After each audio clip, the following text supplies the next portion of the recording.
प्यारे बच्चों, आज हम हिंदी के लोकप्रिय कवि शमशेर बहादुर सिंह की कविता चांद से थोड़ी सी गप्पें पढ़ेंगे। कविता परिचय। चांद से थोड़ी सी गप्पें कविता में कवि ने 10-11 साल की एक लड़की के मन की स्थिति का वर्णन किया है। लड़की अपनी जिज्ञासु प्रवृत्ति के कारण चांद से कई सवाल पूछना चाहती है और चांद के बारे में अधिक जानना चाहती है। वह चांद से पूछती है कि वे तिरछे नज़र क्यों आते हैं। वह खुद ही अपनी समझ से इस सवाल का उत्तर देते हुए इसे चांद की बीमारी बताती है। तो यहाँ प्रस्तुत कविता में कवि ने एक 10-11 साल की लड़की के मन की स्थिति का वर्णन किया है, जो चांद को देखकर उसके बारे में जानना चाहती है कि चांद घटते और बढ़ते क्यों हैं, चांद थोड़े तिरछे नज़र क्यों आते हैं। और इस प्रकार के प्रश्नों का उत्तर लड़की खुद अपने विवेक से, अपनी समझ से खुद देते हुए उसे लगता है कि यह चांद की कोई बीमारी है जिसके कारण ऐसा होता है। प्रस्तुत कविता में 10-11 साल की लड़की चांद से बातें करते हुए कहती है, गोल है खूब मगर आप तिरछे नजर आते हैं जरा। आप पहने हुए हैं कुल आकाश तारों जड़ा। सिर्फ मुंह खोले हुए हैं अपना, गोरा चिट्टा गोल मटोल। यहाँ तिरछे शब्द का अर्थ है टेढ़े, जरा शब्द का अर्थ है थोड़ा और कुल शब्द का अर्थ है सारा। अब यहाँ लड़की चांद को देखकर कहती है, गोल है खूब मगर, कि आप यूं तो खूब गोल हैं, लेकिन आप तिरछे नजर आते हैं जरा। लेकिन फिर भी आप जरा से तिरछे नजर आते हैं, यानी कि थोड़े से टेढ़े दिखाई देते हो। आप पहने हुए हैं कुल आकाश तारों जड़ा। आसमान में चंद्रमा के चारों ओर टिमटिमाते हुए तारों को देखकर लड़की कहती है कि आपको देखकर लगता है जैसे आपने तारों से जड़ी हुई सारे आकाश की पोशाक पहन रखी है। सिर्फ मुंह खोले हुए हैं अपना, गोरा चिट्टा गोल मटोल। और उस संपूर्ण आकाश की तारों से जड़ी हुई पोशाक में मानो आपने अपना केवल मुख खोल रखा है, गोरा चिट्टा गोल मटोल मुख। भावार्थ पुनः देखेंगे। प्रस्तुत पद में बालिका चांद से कह रही है कि यूं तो आप खूब गोल हैं, पर फिर भी थोड़े से तिरछे दिखाई देते हैं।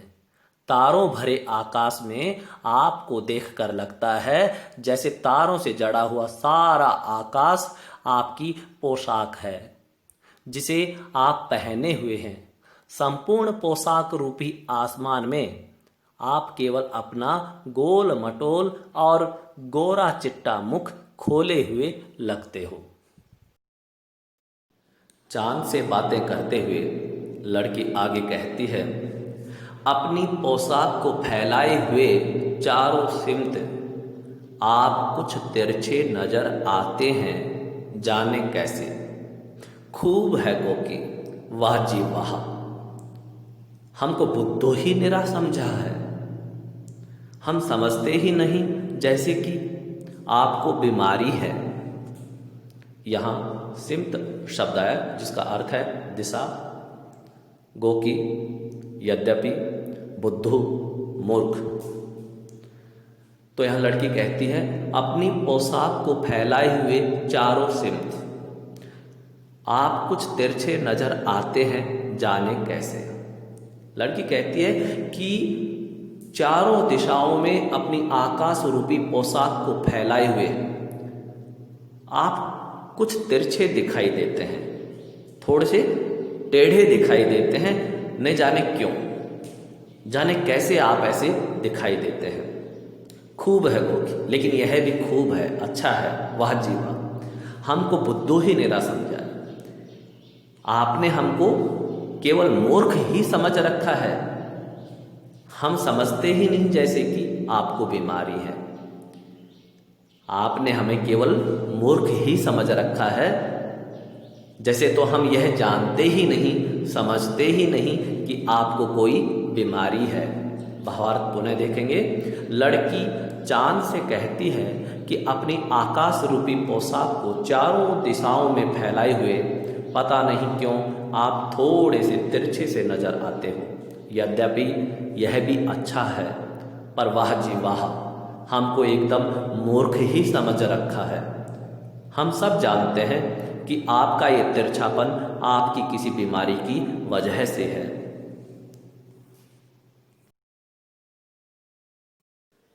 आगे की इन पंक्तियों में लड़की चांद से बातें करते हुए चांद को क्या बीमारी है इसके बारे में बताती है। वह लड़की कहती है, आप घटते हैं तो घटते ही चले जाते हैं, और बढ़ते हैं तो बस यानी कि बढ़ते ही चले जाते हैं। दम नहीं लेते हैं जब तक बिल्कुल ही गोल ना हो जाए। बिल्कुल गोल, यह मरज आपका अच्छा ही नहीं होने में आता है। यहाँ मरज शब्द आया जिसका अर्थ है बीमारी या रोग।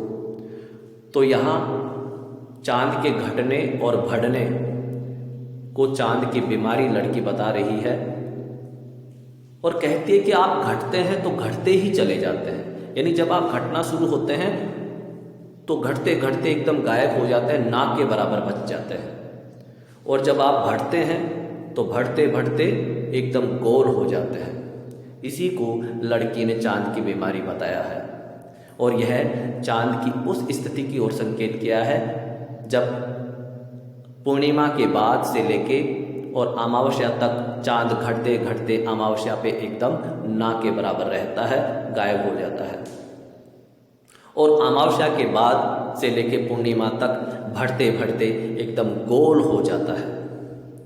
आगे लड़की कह रही है, दम नहीं लेते हैं जब तक बिल्कुल ही गोल ना हो जाए।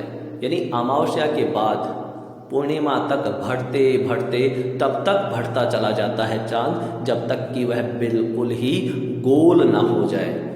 बिल्कुल गोल, यह मरज आपका अच्छा ही नहीं होने में आता है।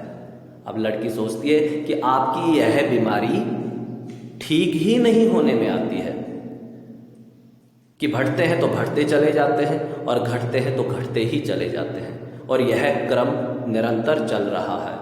इसलिए लगता है जैसे आपका यह रोग ठीक ही नहीं होता है। भावार्थ पुनः देखेंगे।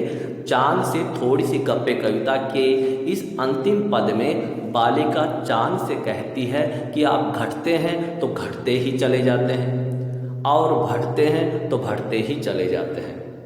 पता नहीं क्यों आपकी ये बीमारी ठीक ही नहीं हो रही है।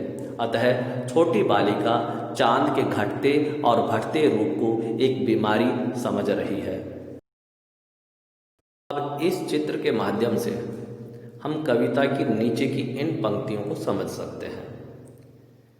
कविता में ये पंक्तियां आई, आप घटते हैं तो घटते ही चले जाते हैं, और बढ़ते हैं तो बस यानी कि बढ़ते ही चले जाते हैं। दम नहीं लेते हैं जब तक बिल्कुल ही गोल ना हो जाए। बिल्कुल गोल, तो यहाँ हम देखते हैं कि चंद्रमा यहाँ से एकदम गोल है, और घटते घटते धीरे धीरे ऐसे 15 दिन तक, एक पखवाड़े तक ना के बराबर स्थिति हो जाती है। अर्थात अमावस्या की रात आ जाती है जब चंद्रमा नहीं दिखाई देता और रात काली होती है, अंधेरा छाया होता है, और अमावस्या के बाद चंद्रमा बढ़ते बढ़ते प्रतिदिन एकदम गोल चंद्रमा के रूप में आ जाता है, जिसे हम पूर्णिमा के रूप में जानते हैं। अब हम चंद्रमा के घटने और बढ़ने की स्थिति को और अधिक सरल ढंग से यदि देखें तो जैसा कि हम जानते हैं महीने के 2 पक्ष होते हैं, जिन्हें हम पखवाड़ा भी कह देते हैं। ये 2 पक्ष होते हैं, कृष्ण पक्ष और शुक्ल पक्ष। पहला पक्ष होता है कृष्ण पक्ष। पूर्णिमा से लेकर अमावस्या तक के 15 दिनों को कृष्ण पक्ष कहते हैं। इस पक्ष की शुरुआत में चंद्रमा गोल होता है और धीरे धीरे अपना आकार घटते घटते बिल्कुल ना के समान रह जाता है, जैसा कि चित्र में दिखाया है। चंद्रमा की पहली स्थिति प्रस्तुत चित्र में एकदम गोल दिखाई है। उसके बाद हम देखते हैं कि धीरे धीरे प्रति रात चंद्रमा थोड़ा थोड़ा अपना आकार घटाता चलता है और घटाते घटाते चित्र का आखिरी चंद्रमा जो है वह ना के समान है, यानी 15वें दिन अमावस्या की रात होती है जब हम चंद्रमा को नहीं देख पाते। तो यह पूर्णिमा के बाद से लेके अमावस्या तक के चांद की स्थितियों का चित्र है, जिससे हम समझ सकते हैं कि पूर्णिमा के बाद चंद्रमा घटते घटते अमावस्या तक किस तरह के रूप धारण करता है। महीने का दूसरा पक्ष होता है शुक्ल पक्ष। अमावस्या से पूर्णिमा तक के 15 दिनों को शुक्ल पक्ष कहते हैं। इस पक्ष की शुरुआत में चंद्रमा एकदम ना के समान होता है और धीरे धीरे अपना आकार बढ़ाते बढ़ाते पूरा गोल हो जाता है, जैसा कि चित्र में दिखाया है। अमावस्या के बाद अगले दिन की रात चंद्रमा, जैसा कि पहले चित्र में दिखाया है, चंद्रमा की यह स्थिति होती है, वह ना के समान होता है, ठीक से दिखाई नहीं देता। लेकिन फिर हर रात बढ़ते बढ़ते बढ़ते और इस तरह 15 रात तक धीरे धीरे बढ़ते हुए आखिरी चंद्रमा की जो स्थिति है एकदम गोल, यह रूप चंद्रमा धारण करता है और इस रात को हम कहते हैं पूर्णिमा की रात। तो इस तरह से हमने देखा कि महीने में 2 पक्ष होते हैं चंद्रमा की स्थितियों के अनुसार। एक कृष्ण पक्ष जिसमें चंद्रमा घटते घटते एकदम ना के बराबर रह जाता है, और अगले 15 दिन शुक्ल पक्ष कहलाता है, जिसमें चंद्रमा बढ़ते बढ़ते एकदम गोल रूप धारण कर लेता है, जिसको हम कहते हैं पूर्णिमा की रात। और जिस दिन चंद्रमा दिखाई नहीं देता उसे कहते हैं अमावस्या की रात। अब आशा है आपको यह कविता समझ में आ गई होगी। धन्यवाद।